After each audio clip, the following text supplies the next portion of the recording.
What's up, y'all? What's up? I'm not gonna hold you guys here. Let's go ahead and get right into it. Let's go ahead and come into the dojo. You gotta be kidding me. You gotta be kidding me here. Give me 1 second. I'm having the most issues. 1 second.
All right, guys, we're back. We're back. Hope I ain't losing anybody there. Look, I'm having the most issues in the world.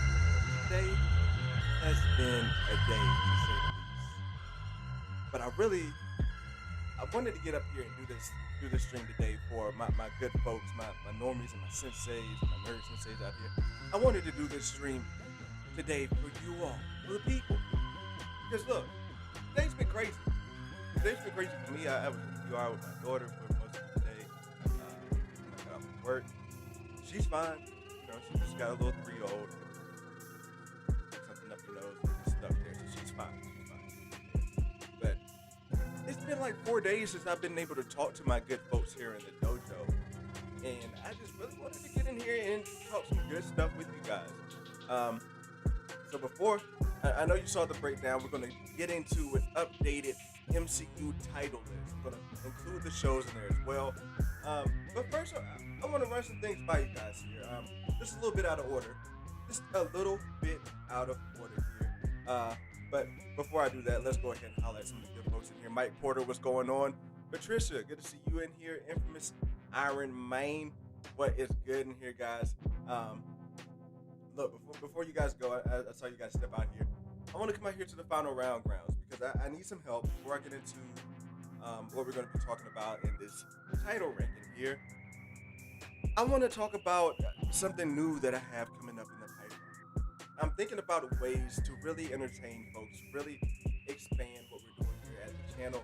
Look, already looking to expand here, and we've only been, maybe 6 weeks into streaming, 7 weeks into streaming. But look, I want to give folks an opportunity. Look, I am the Normie Sensei, and when you have a sensei must duel against other senseis in order to show his talents and his worth. So what I have coming up in the pipeline, I want to have a show bringing on some of your favorite content creators on YouTube. Let me turn this music down. Sorry, Patricia. Let me turn this music down a little bit more. Sorry about that. So look, I want to bring some of your favorite creators here in the final round. I want to bring them here, and I want to once a week have a different creator come on here, and I want to just go back and forth with them on theories. And what I would like to do is have rounds, and every round we go back and forth with a theory. You know, maybe we get like 5 minutes per theory, and then you get a little bit of a rebuttal. And then I want you, the people, to vote on what you got, whose theory you all think wins. So I'm thinking of names right now, and this is where I really need help with the name and the branding, because I think the format of it is down. I really like the idea of being out here in the final rounds. And right now, all I'm thinking of is like Mortal Theory or Theory Combat. Like something along those lines, or something nerdy as well as something that relates to just the theme of what we have going on here in the dojo. So again, this will be a show. I would like to get it launched maybe in the next 2 weeks or so, right before we get into maybe a week or so out of Loki. Maybe we can start with some theories based around that. But really, it's just something where we can let our speculation and our theories go wild. Once a month, I would like to get just a regular viewer to come in here, someone who is not a content creator to come in here and challenge their theories up against mine. So I feel like it'd be a really good, fun show, something that'd be good, fun, and interactive for folks to come in here and vote on and comment on. So if you have any ideas throughout the show today, if you have any ideas of what you think could help me out with the name, help me out with branding on there. Like I said, it's a head-to-head duel. It's straight up theory duels. Like we're going to be going head-to-head at it, and I'm really excited for what that show could be in the future. All right. So now that that's out of the way, I'm going to come back to that later in the stream just in case some more folks hop in. But now that's out of the way, let's go ahead and get into the training grounds here. Did I just throw away my MacGuffin? Okay. Look. All right. So look, we have 25 properties in the MCU at this moment. 2 titles in the Phase 4. And can I say those 2 titles are some pretty good shows, okay? As much as disappointment as people have for some shows, you know, I would say that it is still pretty high on the MCU list, to say the least. Nerd match, I like that. Mike, need to write that down. Nerd match, I like that. You waste, we're cool. I don't know who you are, Master Malada. I can't even say your name, dude. But whatever. Look, so I wanted to come back in here and just run it down. I just wanted to run it down, get down those lists of things, man. So first off, just a few ground rules on how I did my rankings here. One, just so you know me, when it comes to these MCU movies, I love the bigger picture stories. When it comes to these MCU movies, I love movies that give me some insight of what happened in MCU history. When it comes to these movies, I like to be wild with visuals. I like to be wild with colors, with outer space adventures, with all of those good things. I like all of those things to culminate into what makes a great Marvel movie for me. And then lastly is a rewatchability. Rewatchability is key because I can watch a movie one time and come out and not really like it like that. But I'll get into which movie I'm really talking about here. There's certain movies in the MCU where I didn't really like when they came out, but now I just rewatch them all the time. So rewatchability is high up on that list. And then lastly is the sentimental value. Maybe it's something that I was going through. Maybe it's something I was going through in life at that time, which really helped me through it. Maybe it was a great experience in the movie theaters. That's another culmination. So all of those really go into the rankings here. So we got 25 properties. It is 11:48 my time here. Like I said, I wanted to get on this stream here because I have not been on. Things have been going so crazy on my end here for the last 4 days. I needed to get on here and talk to my good folks. And it's a little bit of therapy relief as well. So look, let's go ahead and get right into this thing. So the bottom of the barrel, number 25, we have Ant-Man and the Wasp. Ant-Man and the Wasp, again, not going to spend too much time on it because it is a 25. To me, it was just a little too all over the place. I really wasn't invested in Ghost. Just Ant-Man in itself, I'm just not a huge fan of, okay? Just that series in itself, just not a huge fan of that series. Love Paul Rudd and the character, but when it comes to the movies and how they put together, it's just not my style, man. But I'm not going to knock anybody else who loves those movies. I mean, to me, it's still some good things in there. And that's the thing. I like all MCU movies. If an MCU movie is on, if I'm watching cable or something and it's on Fox, and if it's any MCU movie, I'm watching it. So I like all MCU movies. So really putting something down here at number 25. I know it's low and I know it's the last place, but hey, it's still better than some of these other places, you know? It's still better than some of these other movies that these other companies put out. Ant-Man and the Wasp, outside of Snyder Cut, shoot, DC might not be touching any of Ant-Man and the Wasp in this last place. So look, we're gonna keep it moving on here. I know this is gonna shock some folks, or maybe not. I'm very unorthodox. Again, I'm not going off any status quo. This is just for me. Iron Man 3. Honestly, it could have been below. It could have been 25. I'm just not a huge fan of it. Positives that came out of the movie was some of the things you got Tony Stark being able to call things in with his hand and all that stuff, being able to call in pieces of this Iron Man suit from other places of the world, like just moving his hands, moving his bodies or whatever. He had those implants put in his body, I believe, at that point. So Yeah, that was cool. But at the end of the day, it's just like, what was the point of that movie? Because it's like he came out of the movie and was like, "I'm done," but he wasn't really done. It's just Ant Man in the three. Iron Man 3. To me, it was just didn't hit it for me there. All right. So yeah, I see you, Mike Porter, talking about what? Yeah, like it's just Iron Man 3 just wasn't for me, man. Like it just didn't get the job done. Look, my list here. I'm gonna catch some heat for this list. Don't tell any of don't tell any of the any nerd Avengers out there about my list, because look, I would catch some heat for this list, but I'm the type of dude that if I would die on a hill for the type of things that I go for. So that's just how it is there. That's just how it is there. Take charge it, Mike. Charge that reaction to my brain and not my heart, man. Not to my brain and not my heart. All right. So moving right along, number 24 here. What's up, Brian Stone? Thanks for dropping in. Number 24 here is Ant Man 1. Again, I'm just not a huge Ant Man fan of his movies, of the style of movies, how they come out. It's just I'm just not a huge fan of those. But I would say the character and the way they kind of I did like the scenes like when he first realized what the suit was and he was turning small. Like I like those when he's in the bathtub. I did like those scenes there. But to me, it was just like, what's the impact of these movies? What's the point other than you're just introducing me to another character? All right, so where are you? 25, 24, 23, 22. The Hulk. Look, okay. This one could have been up a bit higher. This one could have been up a bit higher for me. But at the same time, it's just something about the way that thing was shot, man. Something about like I'm just not feeling the vibes that like the colors. It's just to me it doesn't feel part of the MCU, and that could be Paramount's fault or how they. I don't know, but to me this just didn't feel part of the MCU.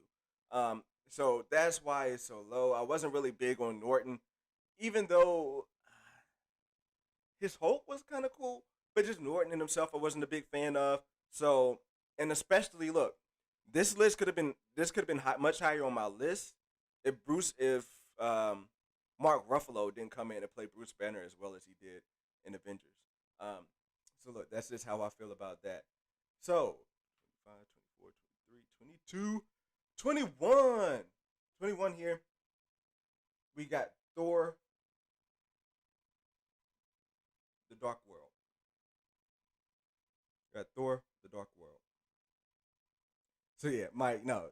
Thor, so look, Thor the Dark World, the only reason why I go back and like this, and I have come to like Thor the Dark World over more and more.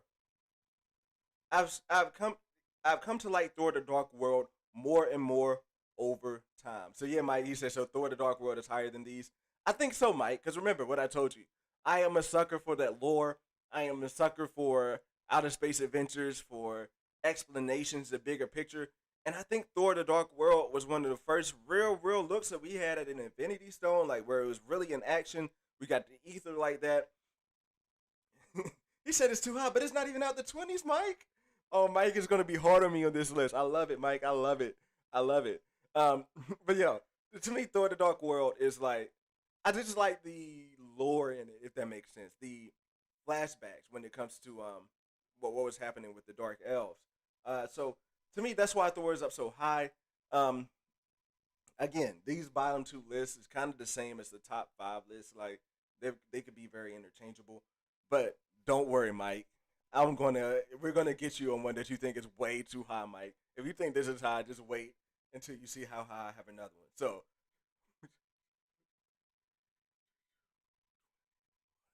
all right. So I'm over here counting because I made a mistake and didn't number these things.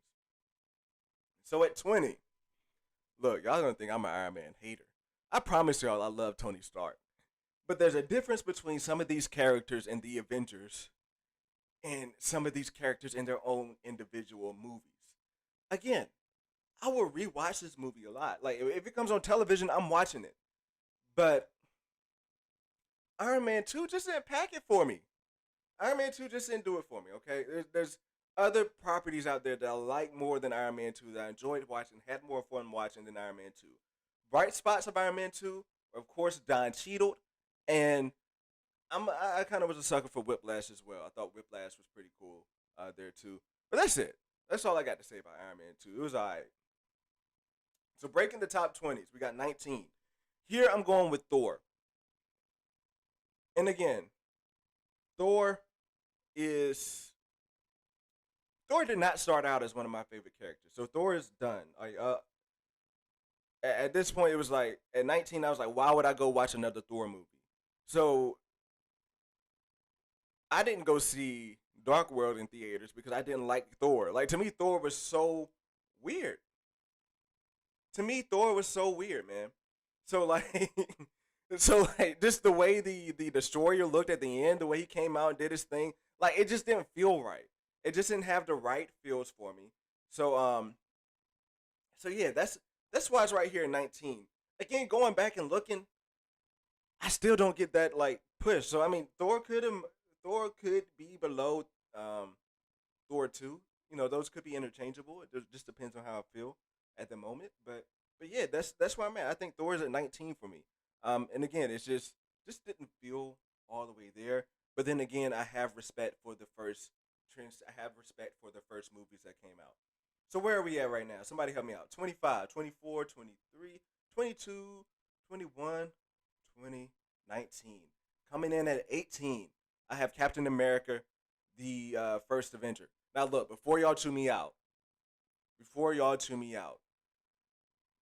I went back and watched Captain America First Avenger um, after Endgame. I did a whole rewatch after Endgame, and I had much more respect for Captain America the First Avenger. All right, like he said, he's the first Avenger in history, all that good stuff. But to me, it's just that like I wasn't huge on, and it still kind of impacted me that way because when I watched Iron Man and when I was watching, even Thor and even Hulk, it's just like to me, this feels right for Captain America: First Avenger. The action wasn't really there for me. That's really it. It didn't seem, as much as like really how much action did we get in Captain America: First Avenger? Like the fight scenes were like when you think about what Captain America brings in his other films, Captain America: First Avenger, just like those actions really let me down. Like he's going, they had so much room for him to be going in there kicking butt, but they killed all of his action for the most part with a montage. And then the ending to me was a little before he crashes the plane. The ending to me was a little bit illegitimate. Like it was just a little bit bland to me, to be honest. It wasn't very much that memorable. And it's just a little off again. The aesthetics. I don't think Marvel had really mastered the aesthetics in the first phase movies, other than Iron Man 1. It's just the aesthetics for me that really um, kind of threw it off for me. I just wasn't really feeling it. Just really wasn't feeling it. The base scenes, like I said, the story was cool. Captain America coming out was cool, but it was just the action. I didn't feel the action there. Okay, didn't feel the action. So yeah, I have it down that low, and I am including shows in this list as well, just so you guys keep that in mind. Just so you can kind of get an idea of how much I enjoy the shows as well. Um, to me, it's just I'm not huge on those period pieces. I will say though, I will say, not sure how much Cap should be way higher, top 10. He's not sure how much he can do at that point. You're right. He is not sure how much he could do at that point. Could you imagine how it could do now as a Disney? Right. If they had more time to flesh it out, I do agree with you, Brian. If they had more time to flesh it out, had more time to really show him doing that work there, maybe this would be higher.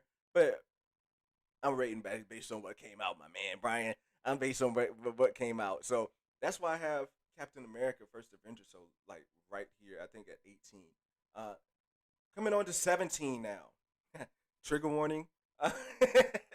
so, uh, speaking of series of being able to flesh it out, I think that's what really puts Falcon in the Winter Soldier. So I say Captain America in the Winter Soldier kind of puts them above Captain America: First Avenger.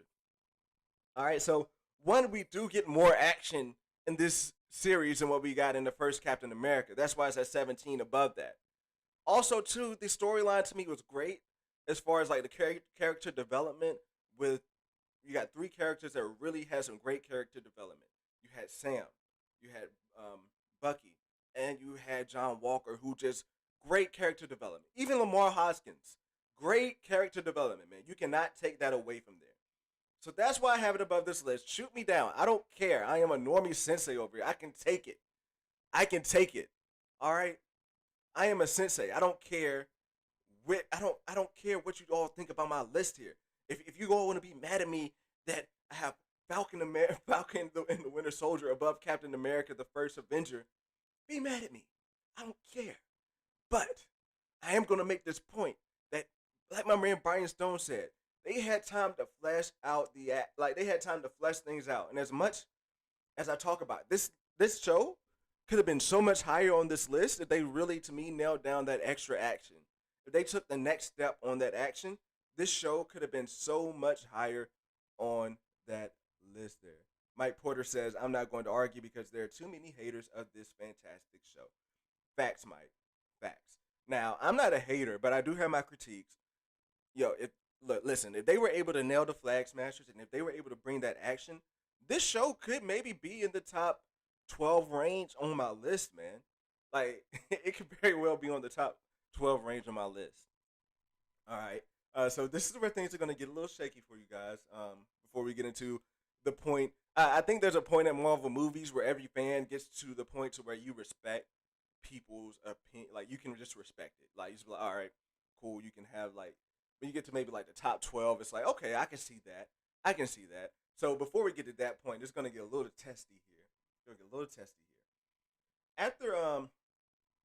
Coming in at 16, I believe, we have Guardians of the Galaxy 2. Now look, this is one of those movies where I came out of the theaters. My wife and I, we love the first volume of Guardians of the Galaxy, and I'll talk about that a bit more later. But because of my love for the first Guardians of the Galaxy, I came out of the theaters with Guardians of the Galaxy 2, thinking it was so great. Like, if you had told me back when I watched it in theaters that I would come out and have Guardians of the Galaxy 2 on a list at number 17. Wait, at number 16? Where am I at? Help me out here. I'm about to go back and count. 1, 25, 24, 23, 22, 21, 20, 19, 18, 17, 16. So we're at 16 now. Look, next time I'm going to mark these numbers down. This is my first time doing the list. Next time I'm going to mark them down. But yeah, Guardians of the Galaxy at 16. Come on now. Like, Guardians of the Galaxy 2, excuse me. Like, when I came out of the movie theater, I was very high on this movie. Like, seeing Ego do all of that stuff. But then going back and watching it, it's like, what was the point? I got the visuals, and that's really why this is so high for me, because the visuals, aesthetically, it was so great. It was so great aesthetically. Um, on the visuals here. Like, I can't knock the visuals at all. What they did with the Planet of Ego and everything. But to me, it was just like, when I went back and thought about it, and I think about what they did with Rocket, like Rocket didn't. It's just like they moved their characters back to where they were in the first Guardians of the Galaxy. Like, all the progress they made to be a family and to be a team was just wiped away. And like, I don't know, I just wasn't a fan of how they incorporated everyone else and made it class. Like, it was weird. But aesthetically, that action wise at the end, it was great. Like, I love the ending scene, but just storyline wise, it was a bit all over the place. But they did a good job, and they gave us some good views, man. So Ashton, what's good seeing you in here? So Mike said about right on Guardians of the Galaxy 2. Thank you, Mike. Thank you. I finally got some Mike Porter approval. Finally got some Mike Porter approval. Ashton, what's going on, man? Hey, Ashton, look. Like I said, I'm going to down the hill in some of these movies, some of this list of content here. I'm going to die on the hill. Brian Stone, I'm waiting to see what they do with Guardians of the Galaxy 3. Yo, Brian, you and me both, man.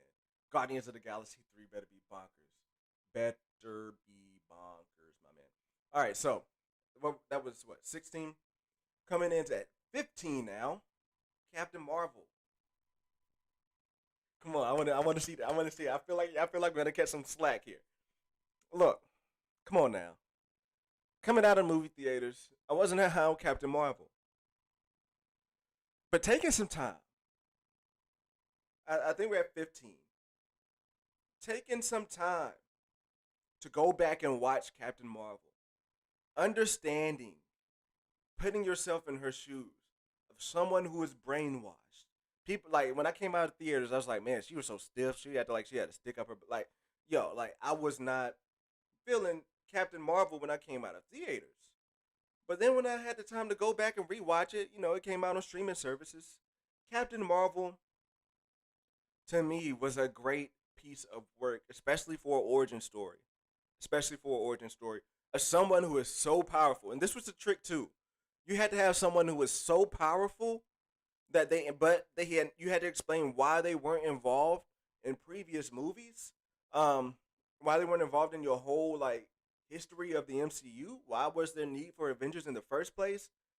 That's what I like about Captain Marvel is because they did such a great job of fleshing out that section of the MCU, of fleshing out um, the history.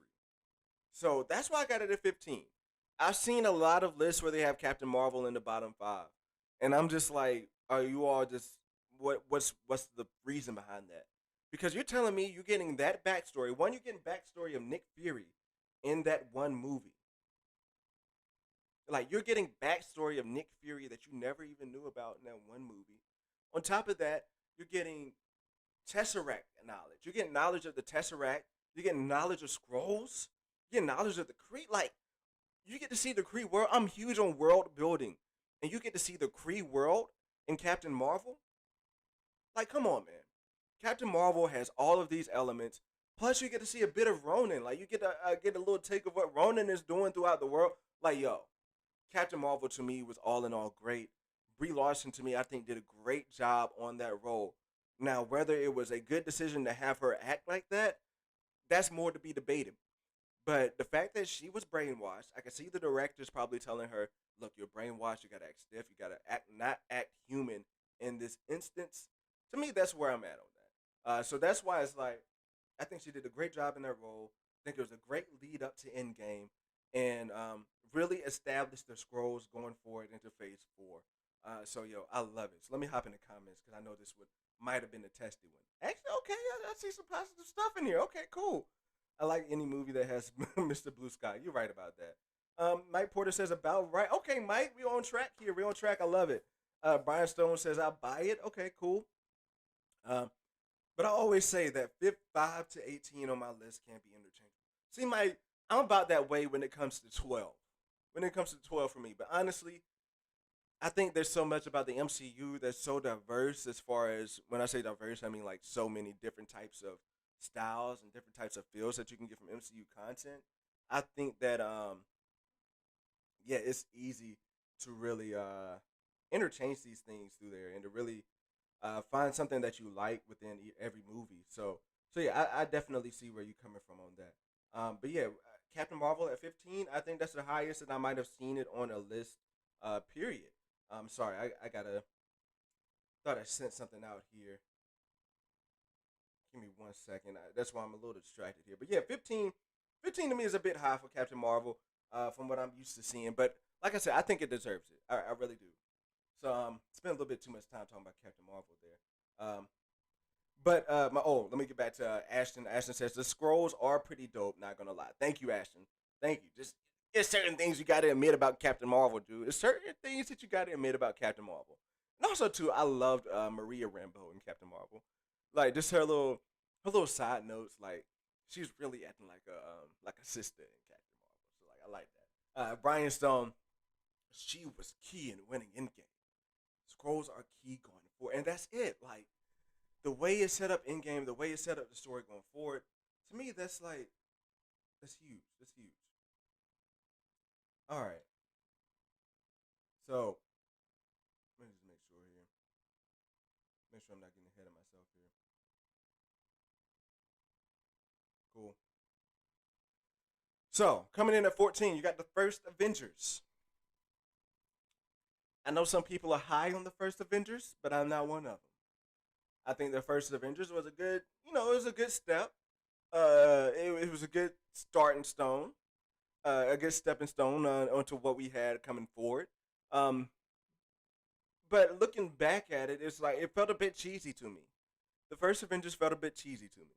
Um, so the rewatchability to me isn't really there. I think the reason why I really have it at 14 is out of respect, to be honest with you, and out of sentiment. Like I said, I'm part sentiment, I'm part world building. Um, It's more than just a respect. It's the groundwork that it laid for the rest of the MCU moving forward. What they did with Loki, how things came back around for everybody else. Um, to me, that's like that. That's a lot of good things to really tie it in there. So look, I'm gonna give it a I'm gonna leave it here at 14, just because, like I said, it was a good stepping stone. Have respect for this movie. It was very ambitious of what they were doing, and to be honest, at this point, when it was coming out in theaters, I went to go watch it in theaters, but I wasn't. YouTube wasn't really what it was for me back then. Digging into the theories really wasn't what it was for me back then. So when I heard that the Avengers were coming out, I didn't even see the post credits. Captain America: First Avengers. So when I heard that this was coming out, I was like, "Yo!" Like when I went to the movie theaters, I was really like blown away in theaters because I wasn't expecting to see all of these characters come together. And really, this was one of the first movies that triggered me to know a bit more about the MCU. I mean, about Marvel, but I really wasn't like deep into it. Like, and I'll explain what movie really got me to go deep into digging into these characters into the MCU. But yeah, let me see what you guys say in the comments about that. I think what were you laughing at, Patricia? Were you like laughing at my respect comment or what? Ashton, oh man, Ashton, don't make me, don't make me get sentimental in here, bro. This is becoming like my second favorite channel. LOL, this dude got some good opinions. Thank you, Ashton. I am your normie sensei, Master Cunch. Other folks know me as Kendall, from my Nerd Venture days over there in the tower before I started this channel. But look, thank you. I love the love, man. Love the love. I met someone who put Captain Marvel #1 and Captain America: First Avenger as #2. Avengers top 5 for me. I can see that, Mike, and like I said, to me, it was just it's just a little bit cheesy, but I can understand why somebody would have Avengers in the top 5. I definitely could. I was laughing because you said it was 14 out of respect. Facts, look, for Patricia, like 65% of that is out of respect. Okay, you just gotta have respect for the first one. That's just it. It's just 65% of that is out of respect. So it was at 14. At 13, ooh, I'm gonna get some hate on this one. I'm gonna get some hate on this one. Drop it in the comments. Yeah, it's above Avengers. WandaVision's above Avengers.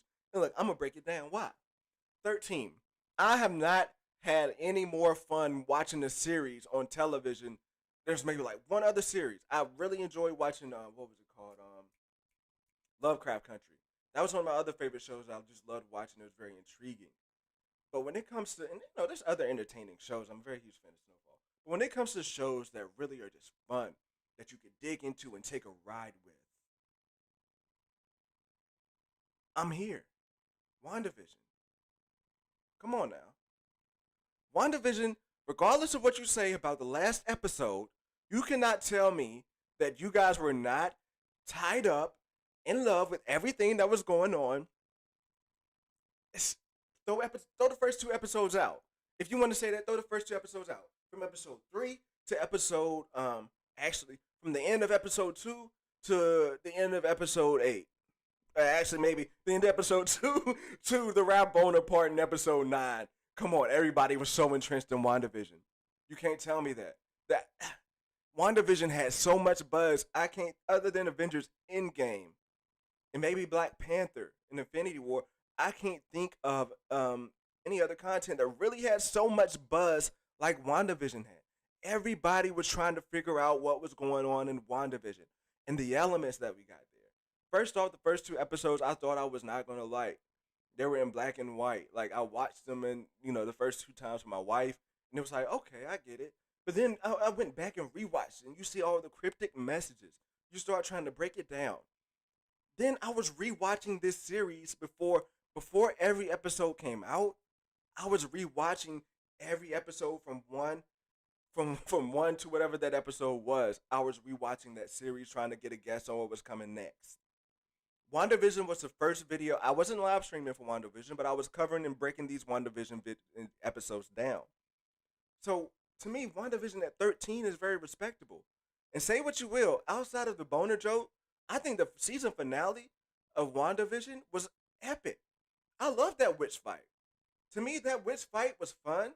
Like, that witch fight was like all over the, like, the wits that they had in there, yeah, the runes for how she defeated her might have felt a little bit off, but to me, it was like we were looking much harder if we were looking at a normal base.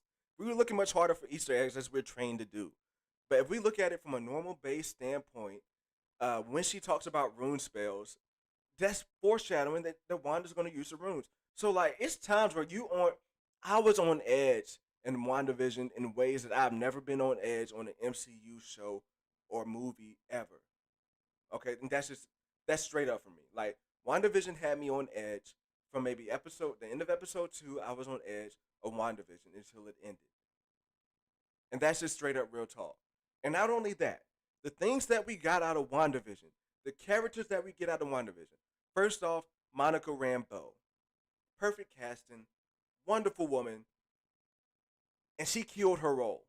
Monica Rambeau is really one of my favorite new characters that we have in the MCU right now. Like the way they brought her in, everything was phenomenal on that. Um, it's just I can go on and on about WandaVision for days. For each episode, there's things I loved about each freaking episode. So yeah, I know people got screwed over by a boner. I didn't know. I wasn't hurt.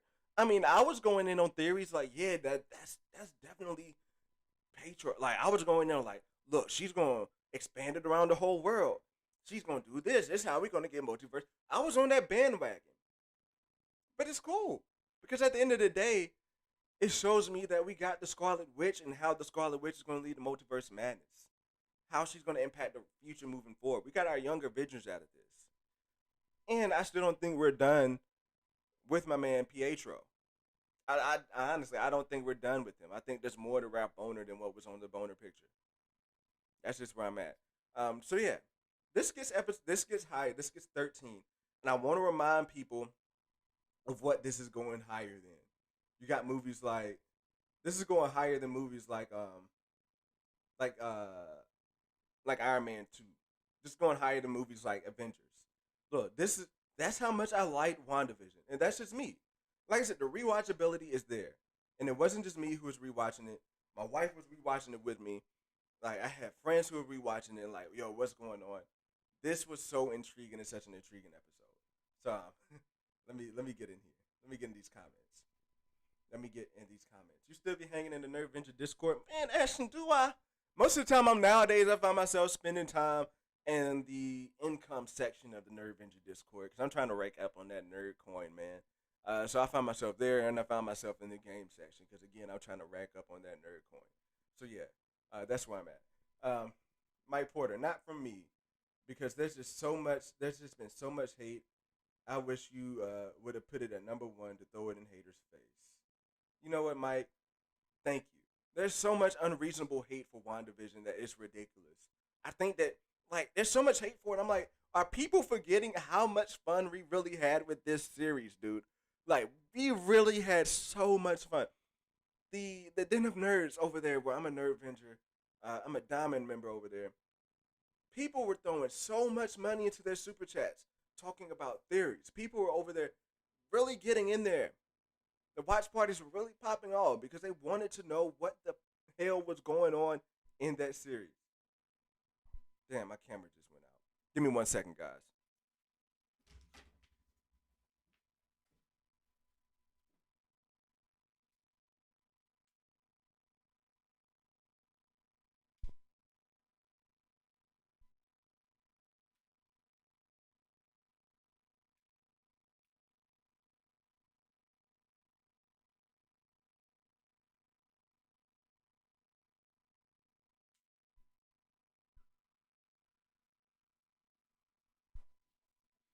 All right, so look here.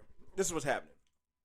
I need to figure out what's going on with my camera as to why it's saying that my battery is exhausted, even though I have something plugged into it. So look, do you mind if I just go with my voice here for a second when my battery charges?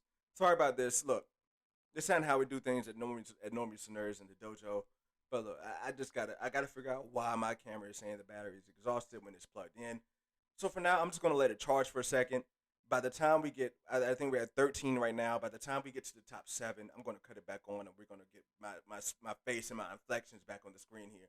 But please bear with me. We got 7 folks in here. I love it. We just stick it out with me for a little while until we get there. But yeah, let me get into these comments. Me too. Patricia. Yeah, I spent way too much time in that income section. Like, it's nothing more hurt than when it's like you have to wait 23 more minutes to get back in there. Yeah, so it's wild. Agree, man. I love the show a lot. Um, on both shows, I love them. Right, Mike. Like, I love both shows. Now, to be honest, Falcon and the Winter Soldier, I do have a bit more of a gripe from there. It does get an 8 from me, but at the end of the day, I enjoyed it. Like, I liked it. All right. Um, yeah, man, I'm a diamond member over there, Ashton. Yeah, I joined the first day it came available. Thank you, Patricia, for the support for sticking here with me. Like I said, I'm gonna cut the camera back on when we get up to maybe around when we get up to like number 7 or so. I'll cut it back on and finish out strong there. Okay, guys. So yeah, going into number 12, the first Iron Man. Again, I don't want to play Iron Man like that, and at this point, I'm kind of glad you guys can't see my face right now because Iron Man is getting that respect. It's getting that respect. And it's not necessarily the same type of respect when it comes to the Avengers. But the respect that this was the first MCU content. Like, you know what? I'm not gonna do that because then I gotta fix everything else.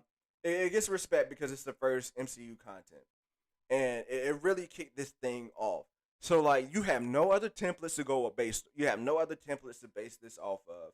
You're just going in on your vision, and the vision that they had for Iron Man was amazing. Like, I go back and watch Iron Man, and I'm still wowed. Like, the graphics that they put in there to be the first Iron Man were amazing, and the storyline when it comes to the genuine way that they handled the terrorism plot there, and the way they handled the Ten Rings plot there. Look, they planted the seeds for the Ten Rings back then. When was that? 2010, 2011. They planted the seeds for the Ten Rings back then. No, it's 2009. They planted it for the back then, and we're just now knowing about the Ten Rings in 2021. Like, that's how much vision that they put in to Iron Man. So yeah, I do have a bit of gripe. I do have a little bit of gripe with Obadiah Stane. I wasn't really huge on him, but just the way Robert Downey Jr. implanted himself on that role. Folks might not have known much about Iron Man in the comic books, but they didn't have to because Tony Stark, Robert Downey Jr. made it feel like an original character, like this was somebody new. And that's what I love about this movie. So yeah, it's at 12 for me. It's at 12 for me. Wow, I didn't even know you could do that on Discord. Mike, yeah, man, you gotta get hip. You gotta get a boomer lesson. Whitney, shout out to Whitney. I know she ain't in here, but shout out to her. She got me straight on Discord with that. Did I not fix this? Wild. So yeah, coming in at 11. Now this is when it gets to Mike. You were talking about the interchangeability point. To me, this is when we get to that interchangeability point. Spider-Man: Far From Home. Wait a minute, this is Spider-Man: Homecoming. Spider-Man: Homecoming. It was good. I liked it. And like, the thing is, you're gonna hear me say this for another movie, but I liked Spider-Man more in Civil War than I liked him in. I liked him more in Civil War than I liked him in this movie. But at the end of the day, I think this movie was great. It gave us a good introduction of Peter Parker, where we really just start to see his vulnerable sides as a teenager. It's really the introduction of one of my favorite iterations of Spider-Man. I think Tom Holland is the top Spider-Man. Sorry, oh boy, what's his name? What's his name? Toby Maguire. Sorry, dude. I grew up on Spider-Man, on the original Spider-Man trilogy, and as a kid I loved it, but going back and looking at it, it's like, okay. But the things that Tom Holland is doing with Peter Parker, the technology, the way they made the suit look, it was amazeballs. So yeah, I have it here. What is this? What is this? 11, I think. Where am I at? Where am I at? Help me out in the chat here. One. Let's see. 11, 10, 9. Yeah, I think we're at 11. Give me 1 second, guys. 1, 2, 3, 4, 5, 6, 7, 8, 9, 10, 11. Yeah, we're at 11 here. All right, so look, I'm going to go ahead and cut my camera back on because I think folks are getting tired of not seeing me in here. Let me know in the chat if you get tired of not seeing my face on the screen here. So I'm going to go ahead and cut this camera back on for a second here.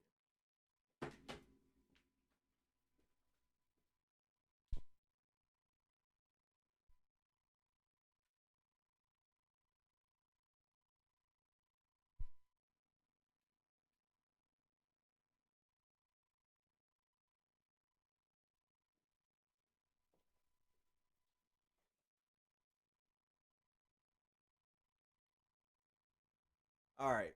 I'm back. I'm back. Let me cut on my video device here. Oh dang! Did it cut back off on me? Oh, one second.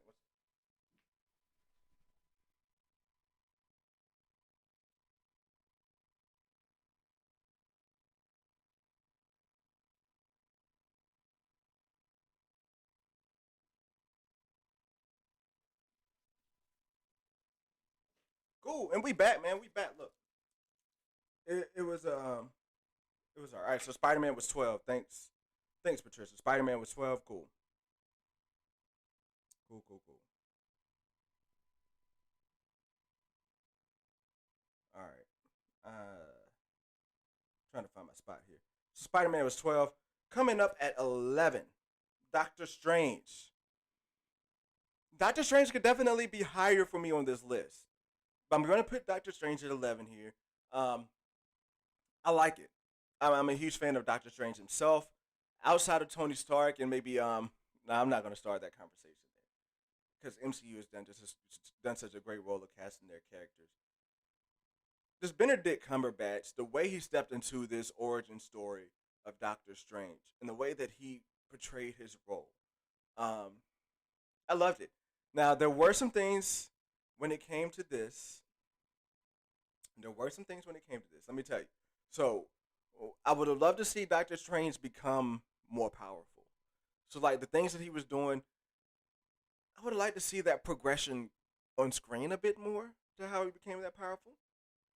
But at the end of the day, he it seems to be that he's like a chosen one type of deal. So that's what I get there. He seems to be a type of chosen one type of deal, so it's cool. Um, but what I like about Doctor Strange is that he didn't have to have, again, he didn't have to be the strongest one. He used his brain. So even to where he was fighting Caecilius's disciples, he was fighting them with that little string that he had, the little magic string that he can make. He was fighting them with that, but he was doing a great job because he's just so smart. And like that's what really brought me into Doctor Strange. It really made me enjoy his character. The arc that they gave him, he had everything taken away from him, and he had the opportunity to get everything back, but he sacrificed that for the greater good and continues to sacrifice. My man died thousands of times for people who we thought he gave no fucks about at the beginning of the movie. Remember, at the beginning of Doctor Strange, this man was turning down operating on people because he didn't want to blemish his record. And then he turns into somebody who is willing to die over endless times, over and over again. And not just die, but brutal deaths. He's filling every single one of them over and over and over again for the greater good of the universe. Doctor Strange, I'm making those points, man. It makes me feel like I need to move Doctor Strange up a bit more. But yeah, coming in at 11, Doctor Strange. Let me read these comments before I get into the next one here. Right, Spider Man. Right, Spider Man was 12. Cool, cool, cool. Yeah, might not worry about that and just join the ride from a normie fan. All right, yeah, man. Nah, Ashton, you will get diamond before you know it, dude. Like that's the thing. Over there, no membership's only been around for like what? We're only going on like a year now, a little bit, like 2 months away from a year. So yeah, it's you find things when you find things. So I'm probably getting a pit bull tomorrow, and it's a little stressful because I never had a dog. Does anyone? Okay, that's I'm not a dog owner, so I'm gonna have to let somebody in the comments handle that one. All right, I'm back into this list here. Coming in at number 10. Number 10, 10, 10, 10. That's how I'm going to do the rest of these. At number 10, we're in our top 10 now. Avengers Age of Ultron. Now, look, first off, in theaters, I liked Age of Ultron because, one, I am a huge Hulk fan. And Hulk really coming out of the end of the first Avengers when Hulk, took down the Leviathan the way he did. The way he was just manhandling people in that first scene, like, and then the way they had Natasha tone Hulk down, and then the way Hulk just ran away at the end, and like he was effing up all of those Ultrons, and then he just like went away at the end. Hulk to me was my favorite, one of my favorite parts of that movie. Um, but more so, like I said, I'm a huge sucker for one rewatchability. I'm a huge sucker for broader picture stories. So what I love so much about Age of Ultron is the broader picture. We get everything that we Age of Ultron is the beginning of the end of the Avengers. When they drop that city on that world, first off, when Tony Stark goes behind their back and works with Bruce Banner to create Ultron, when he thought he was creating Vision, that was amazing because that is the beginning of the end. That's when their rift came into play. We saw it in the first Avengers how they were testy about the way they were feeling about things, but when they came in and that discussion between Cap and that discussion between Iron Man in that scene was just it sold everything. That was the beginning of the end for Age of Ultron. I mean for the Avengers. So that's why I have Age of Ultron so high because that really laid the groundwork for the rest of the MCU moving forward out of that point. So outside of one movie that I'm going to have in this top 10 list, Age of Ultron had a direct impact, I believe, on all of those movies that I have going forward. Maybe outside of two movies on this list I have going forward. Age of Ultron had a direct impact on those movies, and things would have been different if it wasn't for Age of Ultron. We get Endgame spoiled. We get Endgame mentioned in Age of Ultron. When we come back to Endgame, Tony Stark refers to Age of Ultron because that is where things look. That's where Cap made his promise that we're going to lose together. That's where Tony Stark was like, "Nah, we need to put this shield around the world." That's where we get Vision. Like Vision's introduction into Age of Ultron was great. I love it. Like every piece of it. We get our introduction into Wakanda in Age of Ultron. Like just think about everything that we get in Age of Ultron. I don't understand why there's so many haters on Age of Ultron. Um, so yeah, Age of Ultron to me, top 10. Top 10. It's definitely number 10. Could be higher. Age of Ultron is one of my favorite movies. I love it, man. I love it. Let me come in here. Into the comments. Talking about Doctor Strange at number 11. Ashton says, plus that ending scene with that giant god was amazing. Yeah, Dormammu, that's what sold it. And you love the point I made about how much Stephen changed. Because it is really something to miss because of his arrogance. But yeah, you have to remember that Stephen Strange was just turning down surgeries after surgeries. And then to be someone who was willing to give up his life for people was just amazing. Like I said, Age of Ultron. Yeah, Age of Ultron was just great. Like to me, it has to be top 10. A lot of people don't like Age of Ultron, but it's one of my favorite movies. I love how the Avengers were like best friends at the beginning. Right, like they were cool, like they were all drinking and everything. And then, like I said, it's like the beginning of the end. They still came out of there as a team, but it's like, were they really like on the same side of like morals there? And Mike, I can't see how folks can have it a bit lower as well, because like coming out of the theaters for some folks, I can see how it's a bit lower, for sure, for sure. So glad you agree with me on Age of Ultron. It was such a great movie. Yeah, I love it, dude. I love it. I love Age of Ultron.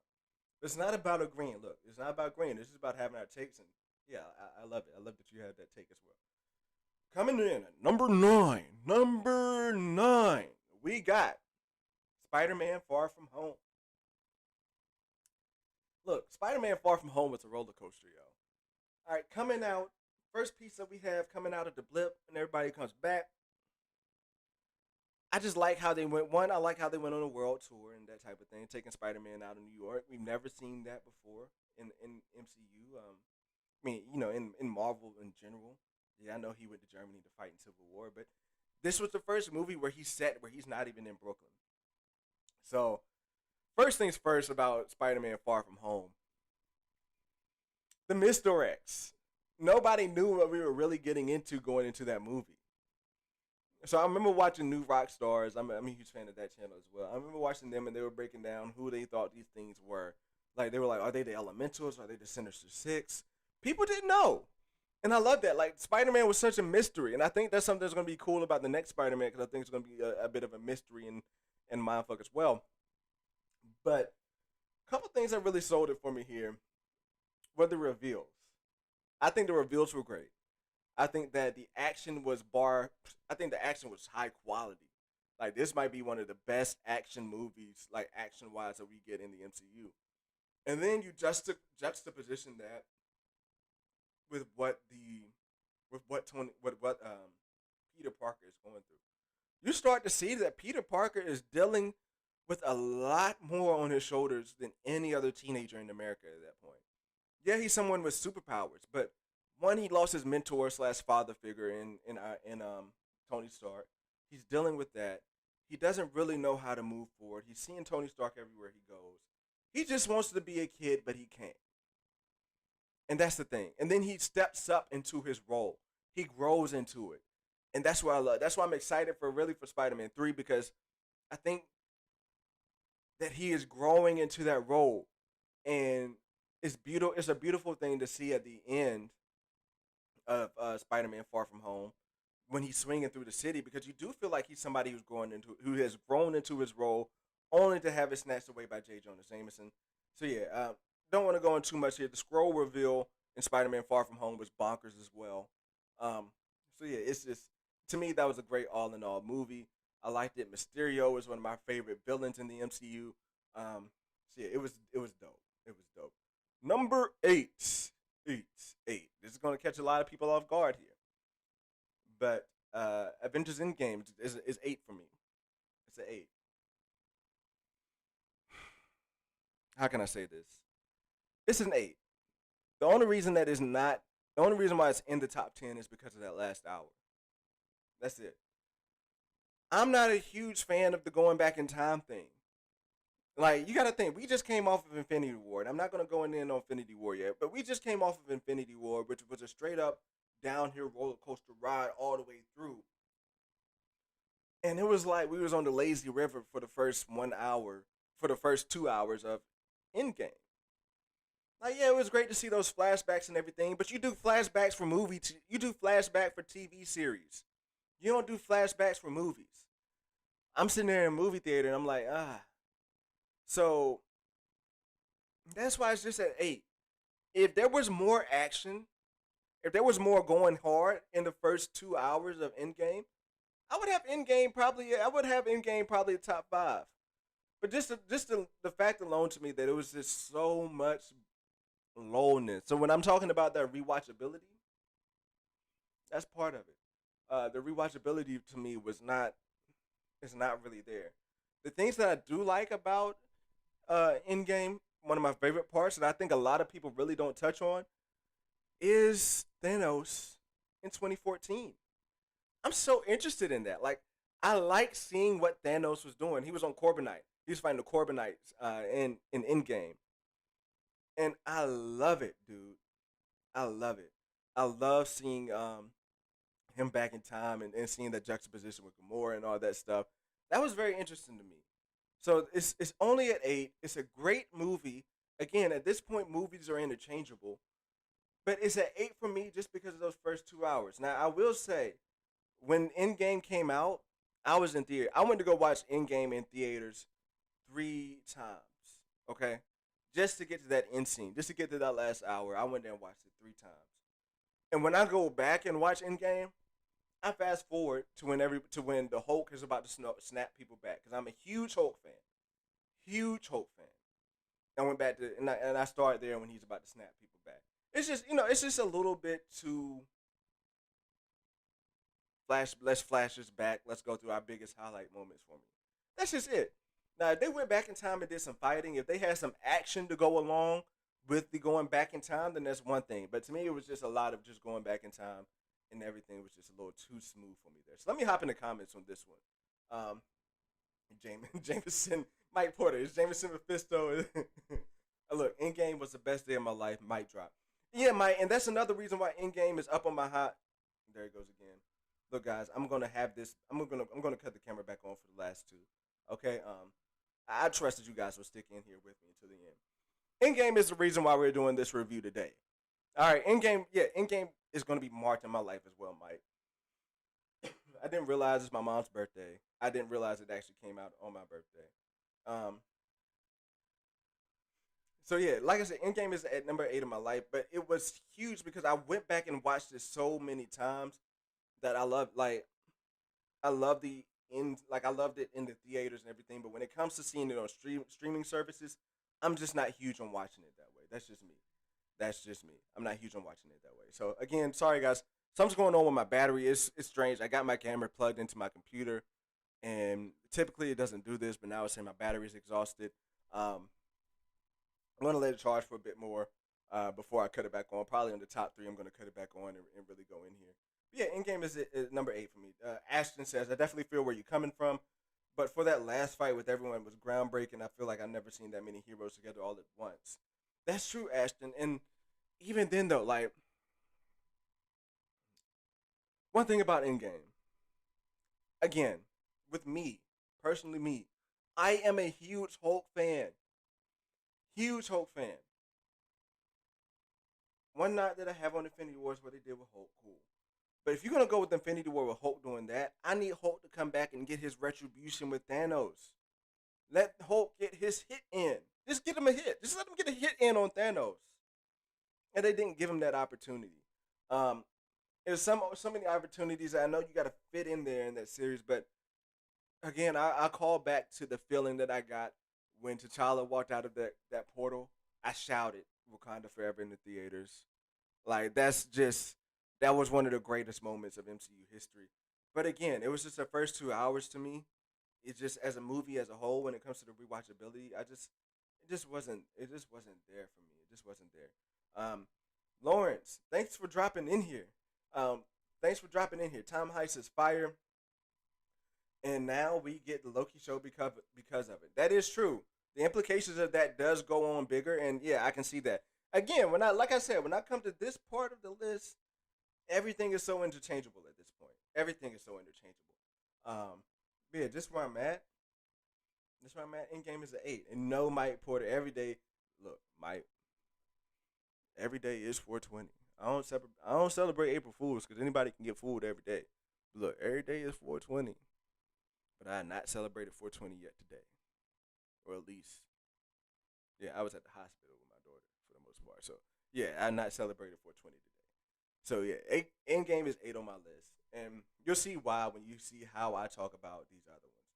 Don't worry about the cameraman. We're just enjoying your opinions on this. Thank you so much, dude. There's a video at Break the Nose explaining why it's the best movie ever made. 9 minutes explaining why Endgame was the best. Look, Mike. All right, last thing before I move on to these next topics here.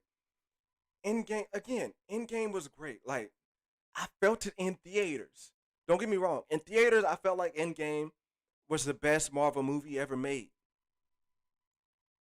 When it got out of theater, like I said, I watched Endgame in theaters 3 times. I went and watched it by myself. I went and watched it with my wife, and then I went and watched it with my best friend.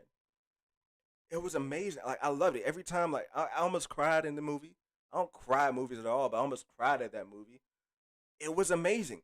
But then when it just comes down to what the rewatchability of it is, I've rewatched Infinity War. I've rewatched Civil War. I've rewatched all these other movies. I've even watched rewatched Captain Marvel more times than I've rewatched Endgame.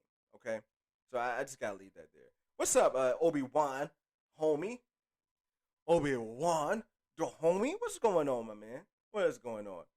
Uh, so look here. Coming in at number 7, which could be higher for me. Which could be higher for me. Coming in at number 7. Look, I can rewatch Thor Ragnarok any day of the week, any time of the week. I can rewatch that thing over and over again. Like I said, I'm a huge sucker for Thor. And I know we don't get a lot of flashbacks, but I love Hela and what she did with the temple and how she broke down the temple in there. I love how they introduced her in there. And then I love the aesthetics. Aesthetically, this movie is amazing. Like, it's beautiful to watch on screen. It's freaking beautiful to watch on screen. So that's how I feel aesthetically. So like I said, coming in at number 7, I got Thor Ragnarok. Simply because, to me, I just love it. Like, I love the aesthetics. I love the wittiness of it. Hulk is my favorite character. As many times I gotta say it, I love me some Hulk, and Hulk was amazing in this. Okay, Hulk was amazing to me. I know he got beat up. I know he had to cheat to beat Thor, but Thor is a god. And at the end of the day, I think Hulk would have beat Thor if that fight had continued to go on, if it wasn't no interference. So yeah, yo, I love this movie. And then at the fact that we get to see Thor progress. This was the point when I kind of became more of a Thor fan too. Okay? So look, I got it there. I got it there. So let me get into these comments. I feel like I'm still catching hate for Endgame. All right, so let me look at this. I'm dead. I don't celebrate fools because because yeah, that's what I'm saying, Ashton. You can fool anybody any day of the week. You know, just because April Fool's April 1st Endgame still gets me chills to this day. That's why I'm saying, look, if I just take out the last hour of Endgame, I put Endgame top five, bro. But it's just to me the rewatchability. Do I want to go back and rewatch Endgame from the very beginning? No, I don't. I'm sorry, I just don't.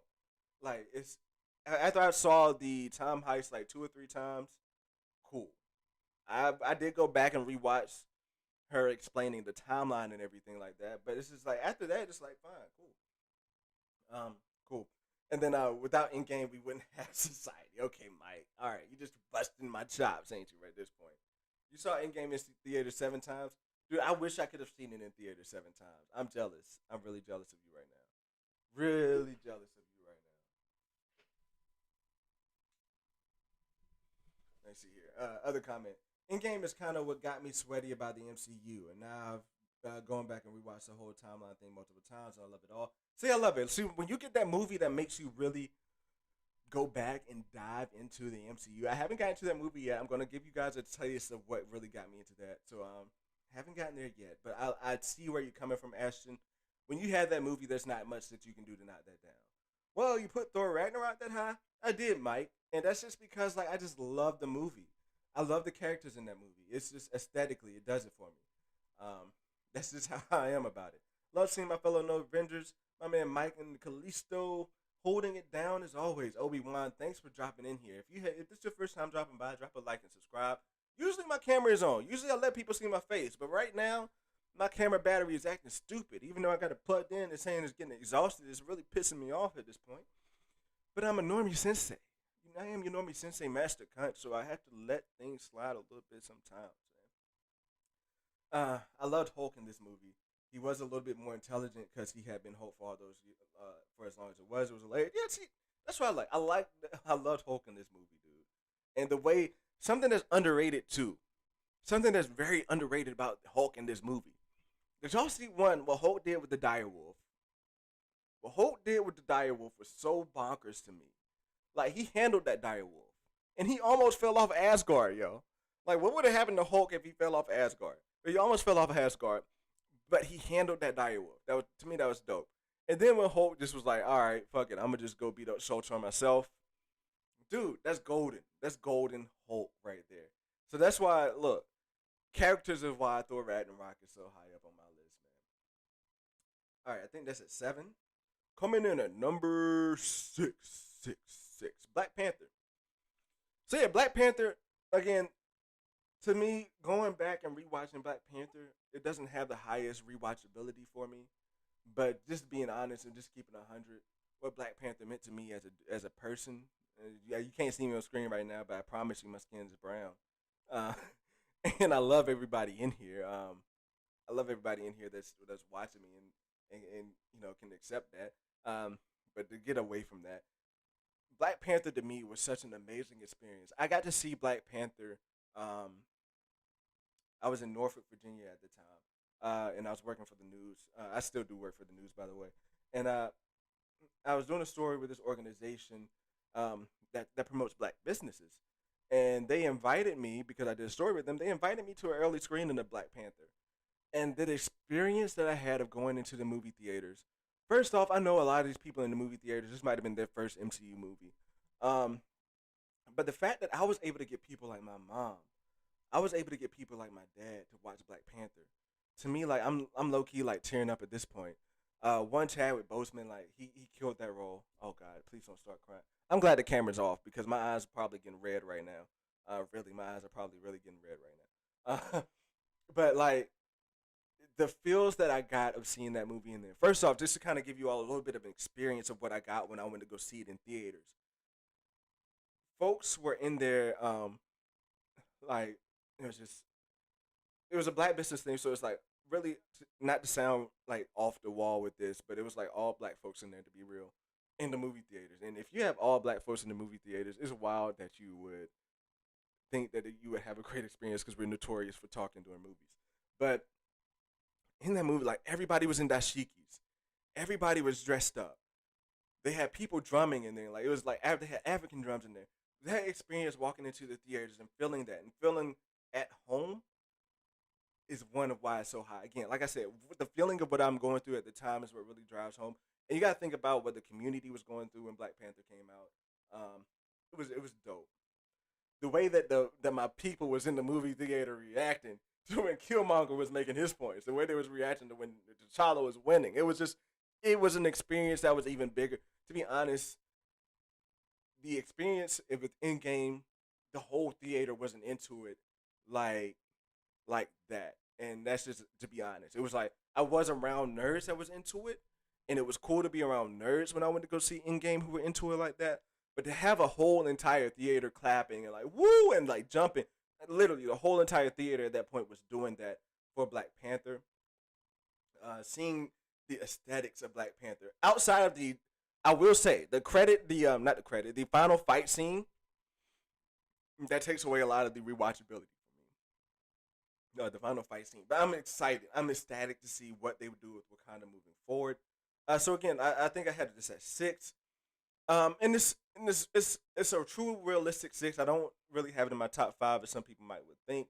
But yeah, it's I love the movie. I love the movie and the messages that it got across, and just to kind of what it meant to have a country like this on the earth that's kind of like Asgard a little bit. I think Wakanda could go head to head with Asgard. Maybe not fist to fist, but with the technology and shooting stuff and knocking things out. Yeah, it's great. And the introduction of Vibranium in here, the casting all the way down to Claw, it was flawless. The only knock I have on it, it might be in the top 5 for me. It might be able to knock down a couple movies and get into the top 5 if it had better CGI at the end. So yeah, that's enough gushing me, Black Panther, dude. I almost cried just now. Just getting thoughts of the chills I had there. But yeah, let me hop into these comments real quick before I get into the top 5. If you know me well at all, I have reasons why Endgame was the best. I still ask Adam why I didn't win all the Oscars. I cried so much during that movie. The police had to take me away. Endgame is the best for me. Yo, all right, I can see where you're coming. When it comes to the Oscars, I feel like at this point they need to make a superhero genre in the Oscars, because at this point these movies deserve awards. So yeah, don't Hulk smash, but Big Monster. I know, bro. Yo, it was like Hulk was so funny in the Ragnarok. Like that's why I have Ragnarok so high. Like it's just Hulk stuff in there was great. Well, a lot of reactions for Infinity War and Endgame. Yeah, there were, Mike, but you had to be there, Mike. If I could go back there, Mike, and take you in there, Mike, I would give you a dashiki, bro. I would bring you into the movie theaters and we would watch it together, bro. And then you would understand why I'm saying the way I'm saying. Like the reactions to Endgame that I had were huge at the end and like moments. But yo, when I tell you, like we were all in that movie. We were all in that movie like clapping at the most random shit. Like it was just great. Like it was great, dude. It was a great experience that theater experience for me. I did go rewatch Black Panther like 4 times in theaters, and I didn't get that experience other than when I got that early screening experience. So that's why I'm saying it like that there. So yeah, it's at 6. All right, coming into the top 5. I'm going to cut the camera back on the top 3. You guys got to see my face for the top 3. Coming in at number 5, Guardians of the Galaxy. Guardians of the Galaxy, if you ask my wife, it's her favorite movie. My wife would rewatch Guardians. Funny story.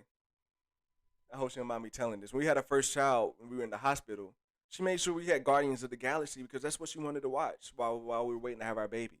Guardians of the Galaxy, for that reason, will always have a special place in my heart. When I talk about the sentimental things, I'm definitely tied and interconnected with Guardians of the Galaxy because it's tied to my daughter that way.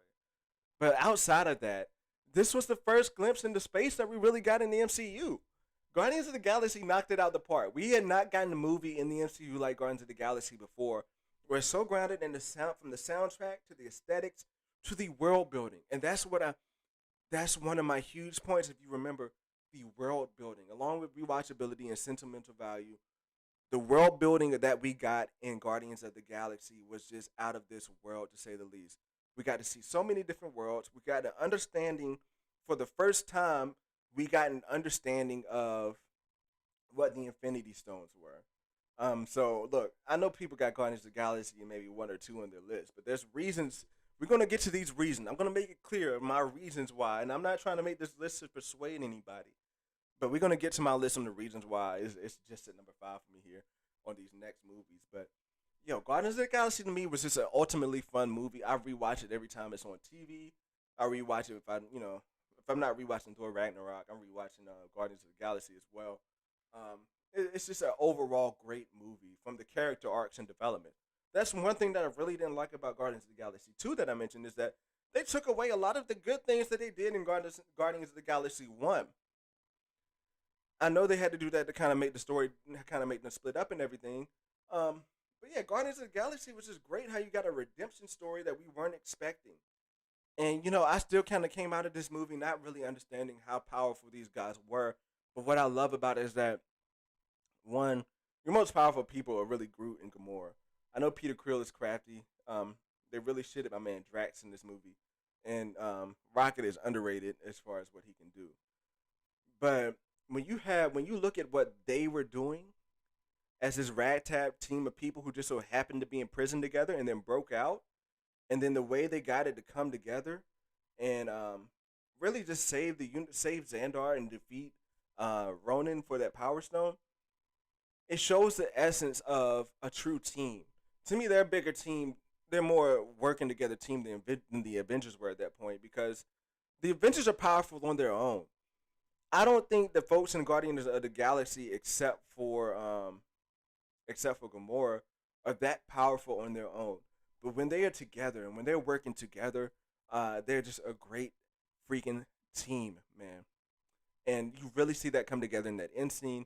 So yeah, Guardians of the Galaxy to me, aesthetically, storyline, the music that you hear in your ear, the lore that you get, the world building, all those pieces come together. That's why it starts off my top five here. Let me hop into the comments and read it here. I'm not gonna hold you guys too much longer. I know how these lists go. You want to get through them so fast, but then you just start talking about everything in the movie because at the end of the day, they're all Marvel movies, and you love each and every one of them. But you do have to rank them. Like you do have to be a little critical of the things, right? So, what would you like them to do with the Black Panther role now? To be honest, I'd like to recast, but not just straight up recast, but to maybe recast through Doctor Strange. I think they need to recast ASAP. I don't want to go as much as I love Shuri. I do not want to see her. I don't think Shuri was casted to be a Black Panther. The character could be a Black Panther, but I don't think the Shuri Latia Wright was casted to be a Black Panther.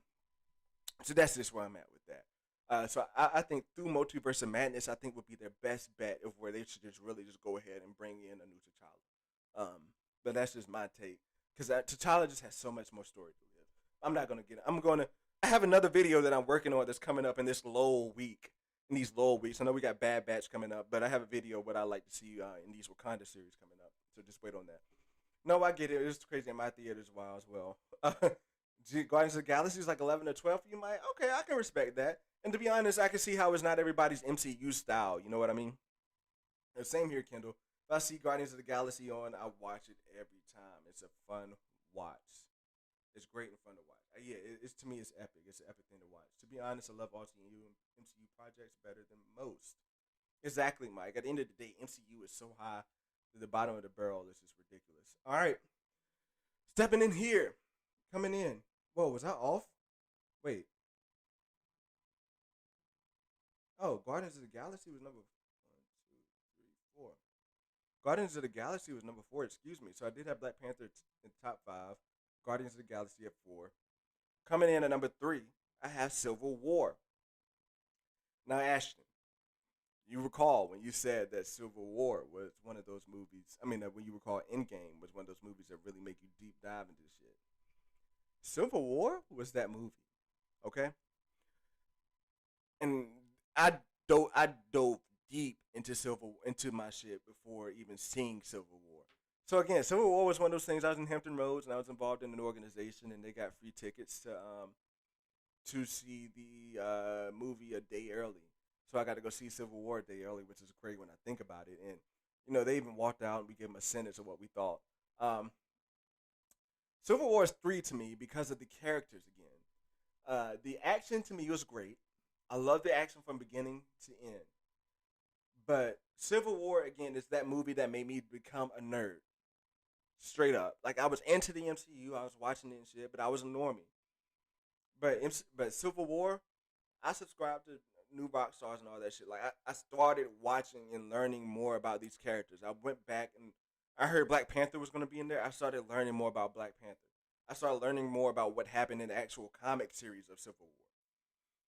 So that's why Civil War is at three for me. For one, sentimental reasons. It's just because of what it did for me as a nerd. It's why it's at number three. Also, the story, like, okay, I get it. I get it. It's as far as like I can understand. It doesn't seem like a Captain. How do I put it? It doesn't seem like a Tony Stark thing to want to register for a list. All right, so you had to come up with reasons to divide these folks.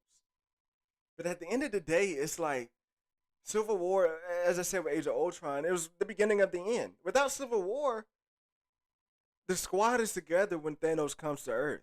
You know what I mean? Like everything's ready when Thanos comes to Earth. Imagine an Avengers together that doesn't split up, that has the resources of Wakanda.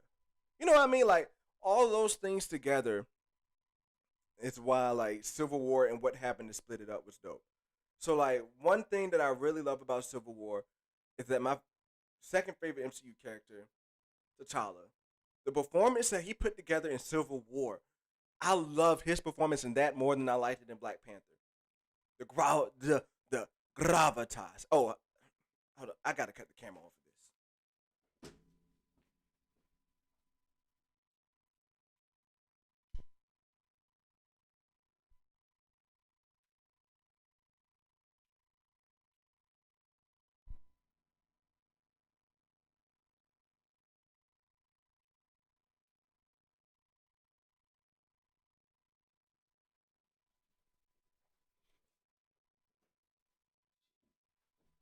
Give me 1 second, guys.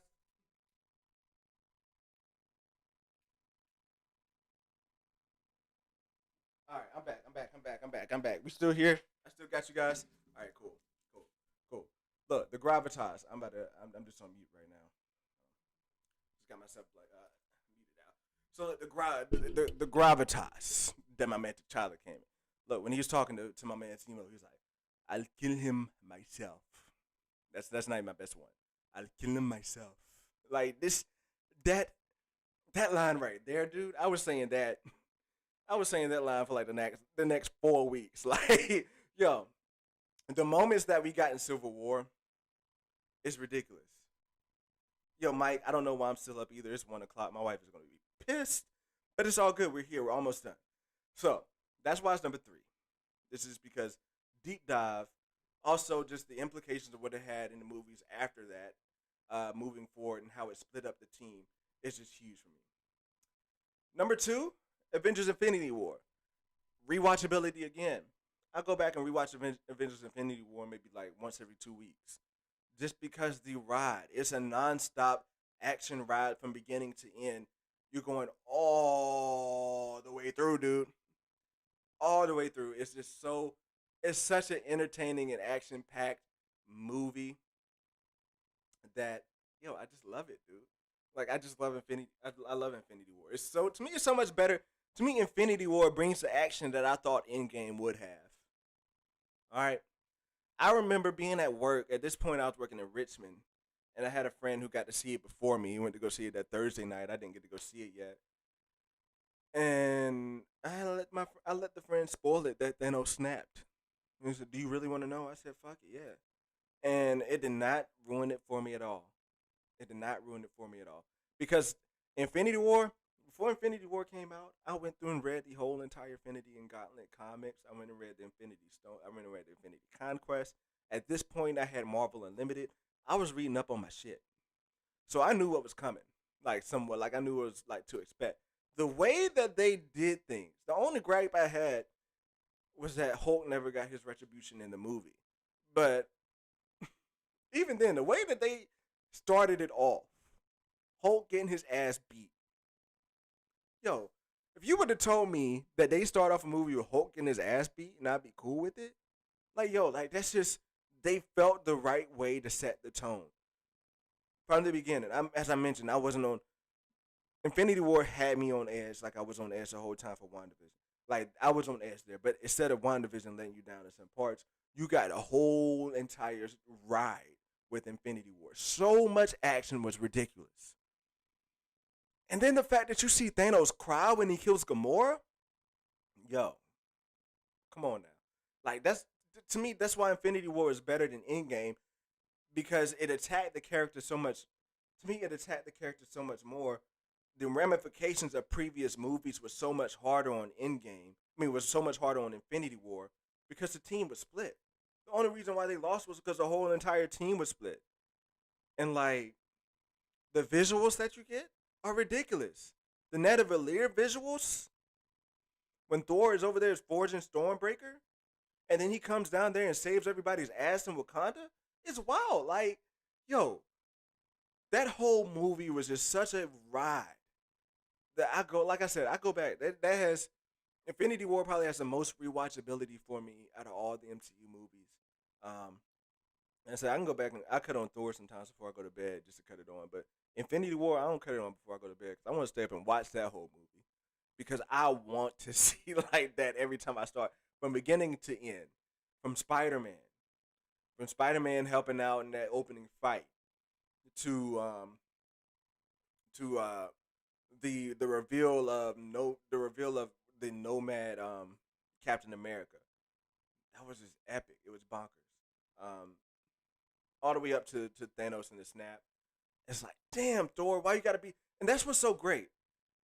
To me, that's what's so great is that like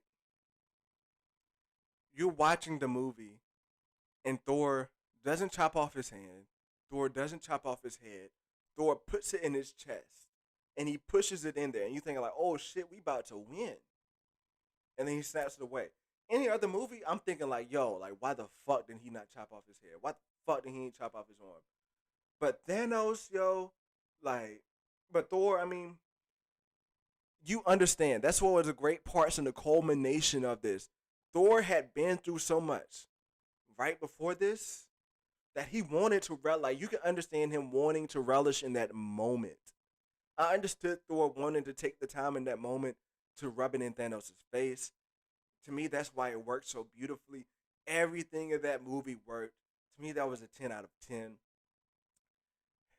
It would be number one if it wasn't for my favorite MCU movie of all time, Captain America Winter Soldier. I don't know if you guys knew it was the last one left. Captain America Winter Soldier, to me, I slept on it when it first came out, to be honest. Like, to me, when it hit, it didn't really hit home.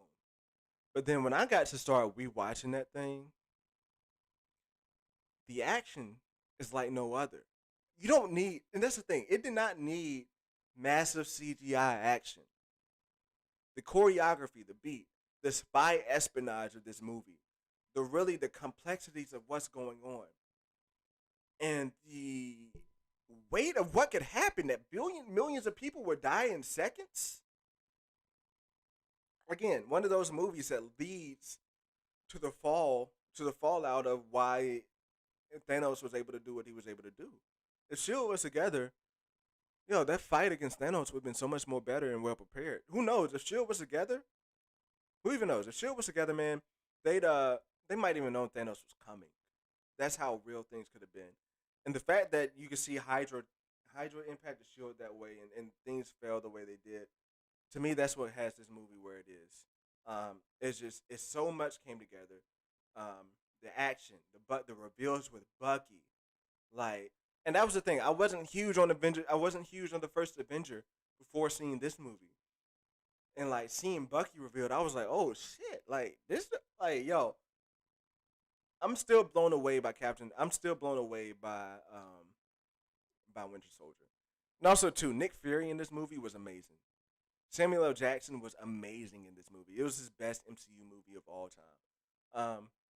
And that's why it's the best MCU movie of all time. So yeah, that marks the conclusion here of the series. Mike, I need you to drop in the name of I need you to drop in your suggested name of my Theory Showdown show. I need you to drop it in there because I need to write it down again. If you can drop it back in there, or I can go back up to the top of the comments, whichever one I can do. But yeah, yo, thank you all for sticking in for the ride. It's 1:00. I didn't expect to stream this late. But look, it was a long day. You guys gave me some great therapy in here. I love it. Thanks to my wife for letting me be up until 1:00 streaming. I know she's asleep. Um, but thanks for her for letting me be up to 1 o'clock streaming. This really probably won't happen a lot again. Was it Fury? It was definitely Fury in there, bro. That was definitely Fury, in that movie there. There's no doubt about it to me. Yeah, he said nerd match. Thank you, nerd match. I'm gonna write that down real quick. For anybody else who wasn't in here, if you guys have names, I'm coming. Let me come out here to the final round ground. Come out here to the final round ground. We're gonna wrap it up here tonight. Um, I want to start a show again. I want to bring your favorite nerd match. Right, right. I want to bring your favorite. I think I'm gonna run with that. I'm gonna bring your favorite um, content creators in here and create a show where we really just go back and forth. I know some folks may be hip to road theory, but this ain't no fucking road theory. This is straight up going head to head, fisticuffs with your favorite with your favorite content creators. I don't want to just grab people from the Den of Nerds. I have some other folks out there like Freeman, like Pops Holopons, like God damn it, like Trinity, like getting out there, Adam, like bringing people in here to really go ham and to go back and forth in these theories. I like for it to be a 3 round type of show.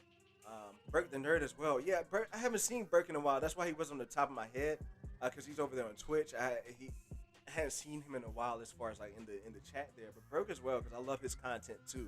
Burke is an awesome content creator over there. Like getting people like that in there, and yeah, I am the normie sensei over here, Normies Nerds. But what kind of sensei doesn't step up to challenges? I want my theories to be challenged, and I want to also hear some great theories. So yeah, 3 days out the week. Patricia, I might need you to send me a list of some folks, because yeah, I'm gonna run down the list. Like I'm in all of those discords, everybody that you're talking about. Patricia, like I'm into the Everyday Geeks discourse as well. So yeah, I definitely want to bring them in there. But yeah, I wanna go there. Like I really wanna have battles of theories with these people and let the viewers vote on who they thought won. Um, that's one thing I would really love to do, is let the viewers vote on who they think win each round and come out victorious. So nerd match, keep that on point. I like that nerd match. I like that. I do have a Discord for this channel, Mike. Things just aren't set up. To be honest, like my job is so demanding, Mike. Like from 9:30 to 6:30, I just don't think I have the bandwidth at this time to run the Discord. So I did start one just to bring people on here for I'd planned to have a community chat on Saturday, but things came up in the way. So I did start a Discord just for that. But yeah, things are gonna get rolling on the Discord, Mike, as well as I still have to start that Twitter. We do have an Instagram, Normie Nerds Instagram. But again, like I said, I'm so busy throughout the day, and then I have a 3-year-old at the house, one on the way. Um, so it's just a blessing that I can get in front of the screen here, that my wife lets me do that. So I'm just grateful there. So I'm not gonna push it too much. But look, my eyes are low, and I ain't celebrate 420 today. So that means I'm tired, man. It's great, yo. I love each and every one of y'all for the support and love that you all give me. It's been real since day one. I love it, dude. I love y'all. Thank you so much. I want to see. Let me see what you said, Mike, because I gotta read everything you said. I want to see you send a. Do you have video? I want to see you send a video. What video are you talking about, Mike? You want to see me send a video? Let me know. Send a video where, Mike? But yeah, look. This wraps up the conclusion. Oh, I'm on Twitter. Oh, okay, gotcha. All right, look. So yeah, this wraps up the conclusion of our updated MCU power list. We end up. I'll go over the top 3. Number 1 was. God damn it! It's so late I can't remember. Number 1 was Captain America: Infinity War. Number 2 was Captain America: Winter Soldier. I need to go to sleep. Number 1 is Captain America: Winter Soldier. Number 2, Infinity War. Number 3, Civil War. I'll go down to the bottom ones. So we had our last one, the one I didn't like the most. We had Ant-Man and the Wasp, Iron Man 3, which some people caught some people off guard, and then Ant-Man was the bottom 3. Those were the bottom 3 down there. So look, I hope you all have a great day tomorrow. Get out of here, get some sleep. Thank you all for hanging out with me until 1:15. It was great. I love it so much. Thank you all for doing that. It means a lot to me that you guys are still here with me. Yo, get out of here. Get out of the dojo. Get some sleep. Wake up tomorrow and watch one of these movies or shows that I talked about today and enjoy it. Break it down. Look, I am your normie sensei here, Master Punch. I will catch you guys on Thursday. And again, nerd match. Nerd match. I like that. Nerd match coming up in the next couple of weeks here, maybe right before Loki is when we're starting off. So be on the lookout for that. But Thursday, streaming on Thursday, right before After Dark. And then on Saturday as well, going to be streaming. Thursday, going to be talking about some Invincible. All right, going to be talking about some Invincible on Thursday. And then also going to be talking about some of your nerdy news that came out on Thursday as well. Then Saturday, could be talking a little bit of Star Wars. I am a Star Wars normie a bit. Now, when I say I'm a Star Wars normie, I didn't get into the fandom until The Last Jedi. But I have done my research. I haven't read any of the I haven't read anything for Star Wars. But I have done my research for Star Wars as far as going back and watching all of the animated series, as far as watching all that good shit there. Everything that's come out of Star Wars. I've watched all the content. I've watched all the movies at least twice. And then I watched Clone Wars once, and then I'm watching. I got like 2 episodes left on Rebels, so that's what we're on Star Wars. So I'm excited for Bad Batch coming out. But I'm rambling at this point. Look, y'all have a great day. I am your Normie Sensei Master Kunch. I'll catch you guys on the next one. Before you hop out of here, let's ride out to this beat made by my friend Steve.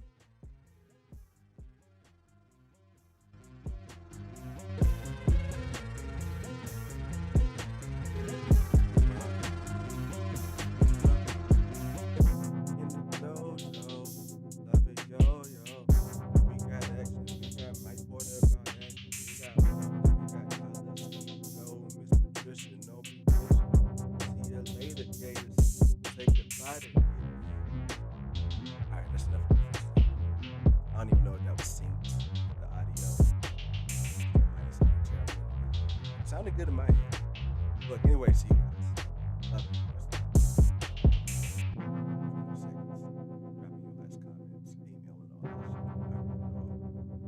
I read it all. Dang,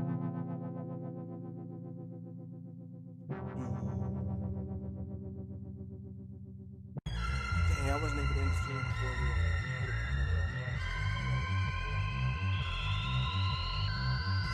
we're hopping out of here. Promise. Let me get to the page where I can end the stream. We're getting out. I love you guys. Night.